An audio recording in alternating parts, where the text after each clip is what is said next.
Quelle est la différence entre un livre qui se vend et un autre qu'on ne regarde même pas? Je vous le donne en mille, il s'agit bel et bien du titre.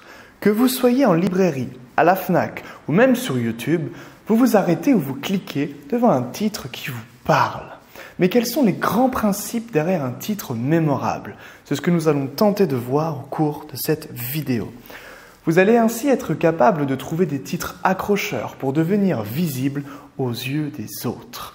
Les principes énoncés dans cette vidéo s'appliquent autant pour un roman ou qu'un recueil, une chanson, une vidéo ou un podcast. Vous êtes prêts? C'est parti!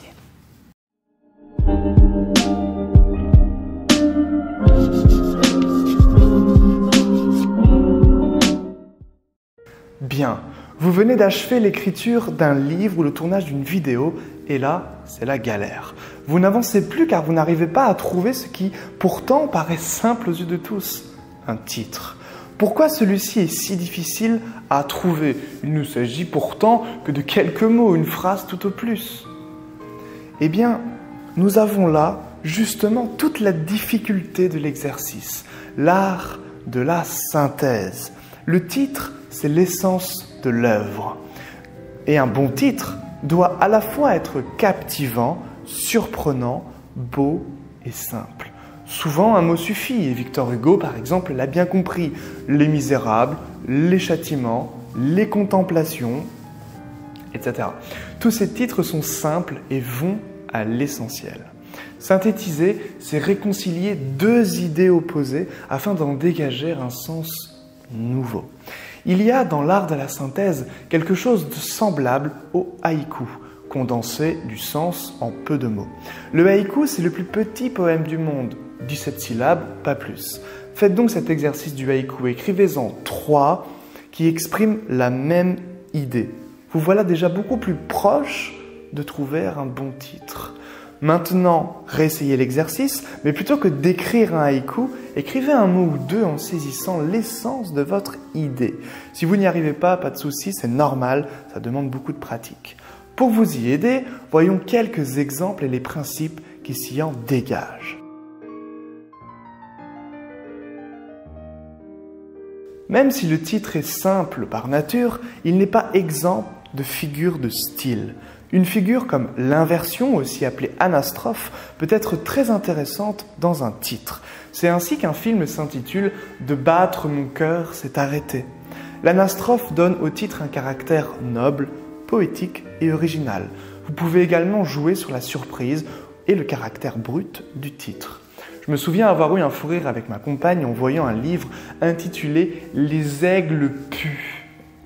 Un autre exemple, et non des moindres, c'est l'art de la provocation. Et c'est ainsi qu'un auteur sulfureux comme Charles Bukowski écrit Les Contes de la folie ordinaire, dont le titre original est Érection, éjaculation, exhibition et Contes de la folie ordinaire. Avouez que tous ces titres donnent quand même envie de découvrir ses œuvres et d'aller plus loin. Mais suffit-il d'être original et provocateur et de faire des titres un peu random pour que celui-ci soit bon? Non. Il y a des principes simples derrière tous ces titres mémorables, principes qui découlent de la science, de la persuasion. Suivez-moi. Persuader, c'est engendrer une action par le langage. Lorsqu'on ouvre un livre parce qu'on trouve sa couverture belle ou son titre intrigant, nous avons été persuadés de le faire. Les écrivains l'ont bien compris, de même que les youtubeurs, puisqu'il y a un principe simple et connu du monde du marketing et de la persuasion, AIDA.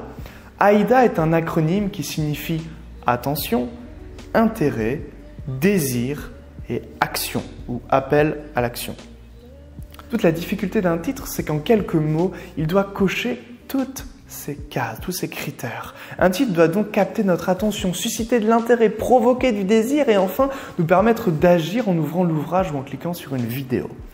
Pour reprendre le titre de Charles Bukowski, Érection, éjaculation, exhibition et Contes de la folie ordinaire, l'auteur capte notre attention en jouant sur ce qu'il y a de plus primitif dans l'homme, son côté bestial, animal et sexuel. Il capte donc notre attention. Bukowski suscite également notre intérêt en ce sens que peu d'ouvrages avant les siens exploitaient de manière aussi crue et brutale la folie, la sexualité et les bassesses des êtres humains. En France, Un auteur comme le Marquis de Sade suscite toujours autant d'intérêt aujourd'hui en France parce qu'il traite des mêmes sujets tabous et moralement dérangeants.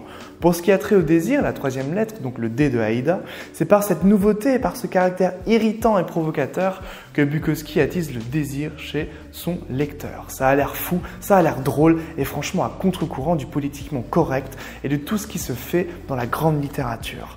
Du coup, on finit par ouvrir le livre. Bukowski a donc gagné. Parler de cet auteur est tout particulier pour moi car j'ai longtemps haï en secret la littérature qu'on nous forçait en vain à lire à l'école. En découvrant ce livre et cet auteur, je me suis complètement identifié à cette nouveauté, à cet esprit rebelle, à contre-courant de toute classification.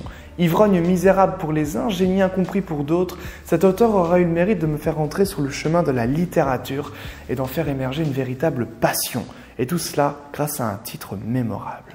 Je vous invite donc à passer du temps sur vos titres de sorte à ce qu'ils respectent le principe fondamental de Aïda. Tout ce qu'on a vu avant, les figures de style, la surprise et la provocation, ne sont que des outils pour servir Aïda. User de ces outils pour créer des titres alléchants renforcera vos chances de succès. Et si vous doutez encore, analysez les titres du youtubeur le plus célèbre de France, j'ai nommé Squeezie, et vous comprendrez qu'il joue exactement sur ces mêmes points. Car on ne devient pas célèbre par hasard, mais bel et bien parce que l'on maîtrise un art, celui d'être visible au regard de ses pairs par des titres choquants et des phrases hors pair. Et si vous souhaitez aller plus loin, vous pouvez visionner une autre vidéo ou bien vous former avec moi, le lien est dans la description. Abonnez-vous pour que l'écriture puisse renaître de ses cendres. À bientôt pour une prochaine vidéo.